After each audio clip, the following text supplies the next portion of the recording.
Hi guys, it's Michele, and today we're gonna have a review of the little tank destroyer, which is premium tank destroyer, the DK-Max. DK-Max is a very good machine. Actually managed to get this tank destroyer on a little event, and yeah, for all those purposes, this thing is basically a good crew trainer. It's good money maker for a tier 6 as well. So today we're not gonna do a survivability check of the armor rating because you have only 50 millimeters of armor, and that, let me show you that 50 millimeters is always here. So if you get hit by any kind of shells and you manage to survive, consider that a bad RNG for your enemy rather than survivability of this thing. 550 hit points leaves you down to a one good HE shot, or maybe 2 AP rounds, or 3 from the lower caliber guns, or more. Matilda is gonna suffer definitely against this thing. Anyway, let's check out some stuff. First, the gun. The gun is good for a tier 6. It has a 169mm of penetration, 227 with the APC rounds. APCR, why do I carry 10 APCR rounds, you ask? This thing can see tier 8s, and when you're at tier 8 combat, sometimes penetrating tier 8 IS-3s is gonna be hard even with these kind of numbers. So that's why I carry 10 of them. Anyway, the aim time is 2.3 seconds, dispersion 0.36. And at this moment it looks just like this. So if you are trying to use this thing, I totally suggest to use it as a sniper, sometimes as a support for your vehicles. Don't go frontal. If this thing goes against heavy tanks in urban combat or any other tank, it's gonna lose. So basically the guys that are they damaged quite a lot are your main targets. 300 damage is the standard damage for the gun. It goes up and down 50 points, so keep that in mind. I carried 15 AP, 10 APCR, 1 HE for that, plus the other DK maxes and Ash ones, and to reset the base if needed. Now let's see the other things. Mobility, 227 horsepower is pretty weak for this tonnage and this vehicle, so you're not gonna go anywhere fast. 40 kilometers per hour you can actually expect to reach that if you have a long run on the level field, which is not grass but purely asphalt and roads, and that's very rarely in all tanks, so you are gonna see these speeds basically when you are going downhill, and be aware of that. So you have 12 kilometers backwards, you have 37 reverse speed, and your gun is basically good for traversing left and right, so keep that in mind. Concealment wise, it's good. It's not brilliant, not the top of the best one, but it's very good. Combined with the signal view range and the signal range, view range is almost 410 with this kind of specs, and I'm using this thing mostly as a sniper or a backup vehicle for the others. I need definitely a heavy tank to draw the fire from the enemy, or sometimes even a scout to provide me with the certain advantage of the spotting and firing. So all in all, what can you also do with this thing? You can earn a decent amount of credits, I must admit. Even on my standard account I'm earning quite a lot with this thing. And let me show you the skills before we jump into the battle. For your commander, totally recommend 6 Sense, and I went on the situation like this: 6 Sense, Brothers in Arms, a second skill for all, and I went for this concealment for the commander. Maybe the fourth skill I'll be using repairs or something else like mentor or recon. Definitely recon. For the gunner, I recommend something like this. You go always first concealment, because this thing doesn't have any armor and it's slow and it's gonna suffer, so keep that in mind. So I went for the concealment, brothers in arms, and repairs. And I'm gonna drop repairs after that for the dead eye skill and go repairs again. Also keep that in mind with the radio operator, drop the repairs for the situational awareness to extend the view range a bit. And also go for the loader, drop the repairs, go for the safe stowage, then repairs again. Was your third skill actually. That's what you're gonna use, and the best thing that you're gonna use this is Max is for its 15 degrees of gun depression, which other guys can only dream of. And the best thing after this is the Americans with 10 degrees of gun depression. 15 degrees of gun depression means that you're gonna use your ridges as additional ammo. You're gonna fire out the ridge, pull back, reload, do that again. Providing you're not spotted, of course. And you're gonna have around 7.5, almost 8 seconds reload time, so keep that in mind. This doesn't fire rapidly. So you need to pick your targets with this 10mm cannon. Compared to the other guys, this is new feature, the 9.16 patch, and it's very useful. You're gonna see a lot of deviation of this standard damage for your gun. Basically it's second on the damage, just behind these guys in the trollish guns of this Soviet side, and as you can see the gun traverse speed and the other things, this thing is definitely somewhere in the middle, which is acceptable for the premium vehicle. It's performing on the one part, but is underperforming on the second part, so definitely the Max is a balanced vehicle. But if you ask me what do I prefer more, the Max or Nashorn, I prefer more the Nashorn than the Max because it's a bit mobile, and that's the only reason why I prefer it. Basically they're almost the two same vehicles, with the exception this thing is a bit faster and this thing is a bit slower with much better gun depression. So while this thing can switch, this thing stays in the cover and keeps the ambush up. So let me not be boring too much on the garage part, so let's jump into the battle so I can show you how the game is played.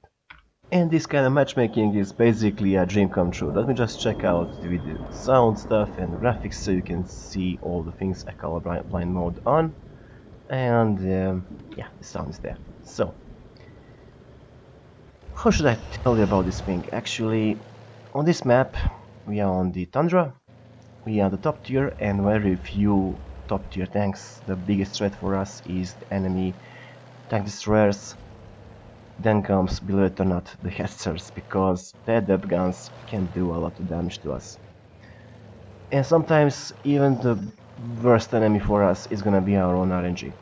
I'm gonna show that to you at the end of the game. Now let's see.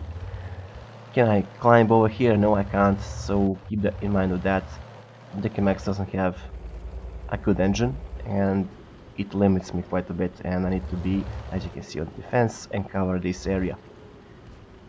Fortunately for K1S, the structure is definitely obscuring my shots on him, and he's definitely down somewhere over there, so I don't have direct shot. I'm gonna actually switch to the other part to Cat, and that's gonna be my left side on the hill, and over here if the enemy scouts gets cocky and go into my field of fire. Now, let's see. On my left side, enemy dominating the kill. And on my right side, can I see somewhere before they see me? If they see me first, I'm dead duck. So, T50 is my first target for today. 247 HP, that's basically one shot for me if I manage to get my gun on him. But unfortunately he runs away. Or is he not gonna run away? S100, pull back, run away, get my ass in the cover, and S100Y doesn't seem to get that I'm aiming at him at all. So I fire one shot into him and I fall back immediately before getting spotted. Luckily, looks like the S100Y is a pre-bought tank and he's not caring about anything else on the battlefield. So I'm basically now having to rely on the ambush yet again. I need to go back and try to get at least 2 more shots on him to make sure that he's gonna go down, or one good RNG for just one shot. Go over here to make sure he's not turned over there, and ooh, accidentally he turns around a bit too sharp and presents with the side on. I don't know what this guy was thinking. But he totally ignored me and he paid the price. This was the top tier, just obliterated by me. S100, next enemy target. It's very dangerous and I need to get him down as fast as I can. So one shot in, Goes in definitely. And he's not pulling back at all. He's still remaining there. I need him to remain there so I can destroy him as you saw it. Now, the next target is the one who's capping, the enemy K1S. Just stay there, my little one, and it's gonna be over very, very soon. That's my third kill. 9-12. Couple of guys, including myself, are basically all that stands between them and the victory. 2 tier 4, 1 tier 6 against all of them. And unfortunately, they got the eyes on my Hetzer. Electo one shot for me, basically. Got him. Next target is the SU. Or the Rudy if he's gonna go up. Now Matilda is alone, or is Rudy, I cannot back him up, and there is the enemy SU 85. That's another guy going down, and my RNG definitely is listening to me. It's not misbehaving, and Matilda, believe it or not, is gonna take down the enemy Rudy. I am reluctant to go forward because the enemy Hetzer can easily destroy me, as well as the Archer if they get their gun on me. Archer is a very good tank destroyer, and it's very fast going backwards. With that big gun that he has, that actually is mounted on the Black Prince, so can you imagine how good that thing is. And there it is. The Archer is just right there, and I'm not trying to get where the enemy Hetzer is. I'm on 5 kills and don't want to waste that by one derp HE shot. And trying to guess where the enemy Hetzer is a bit tricky, because I need to be very careful. He can be very easily providing spots for the Archer, and I want to have some shots on Archer, but my Matilda scares him off and I don't have any shots on him. Now I'm right over here, and I'm waiting for the Archer to go back, or at least do something, rather than just sitting over there and exchanging fire. Unfortunately, he gets my Matilda, and there is the enemy Hetzer. He has, I think, a stocked gun, and he is now perfect target for me. I risk it just a bit because I need to get away from the Archer gun if he's gonna go for me. I'm on 6 kills, and right now it's 1-on-1. And I'm just aiming over here, waiting for the Archer to come by. And as you can see, Archer is 2 shots for me, or basically 1 shot if I'm lucky with my RNG. Speaking about the RNG, you're gonna see what happens when the RNG decides to troll you. As up this point, I had a pretty good game. Basically, I was nailing anything I was seeing, and I had a perfect match for this tank. And when you match like this, you always focus down the top enemy tanks, then go down the ladder and remove the targets. That's the best way to earn a lot of kills and a lot of money, believe it or not, no matter if you're tier 1 or a tier 10 tank. And there is the enemy Archer. He's 1 shot for me easily, and my shot goes over him. That's my first dunk shot. Archer pulls back, as you can see, pretty fast, and I'm wondering, is he gonna come at me? Is he actually that brave to come at me, actually, because my gun can one-shot him easily. He's coming over there, and what the fuck?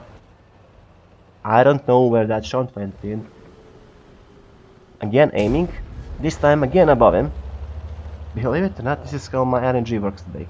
Now I'm basically desperate. I'm gonna take one for the team and make sure I kill him. And finally, that's the enemy Archer destroyed, and my 7th kill of the game. Let's see the scores, what they're gonna tell us about the game itself. Okay, so let's see what we got. Personal score is the first class, bruiser, 5 for effect, high caliber, and top gun.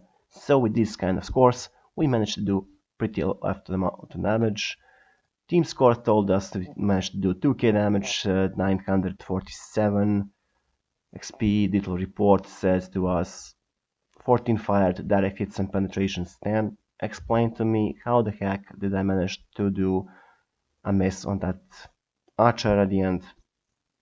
Just cannot get it. 25k earned, 900 experience without any multipliers, 947 actually, with the multipliers 2174, which is pretty good. So explain to me how the heck I managed to miss that Archer, though unfortunately for us, one of the enemies got away, and we didn't get the 8 kill for the Radley Walters, but at least we got 7 kills for the Top Gun. And how to use Decamax at the end, basically like most of your glass cannons you camp, and only if necessary you move forward to back up your medium tanks. If you have to back up someone, make sure it's a light tank or a heavy tank that can take on the punishment or the attention of the enemy so you can snipe them in the back. Simple as that. That's how you play your glass cannons mostly. Anyway, this is for today.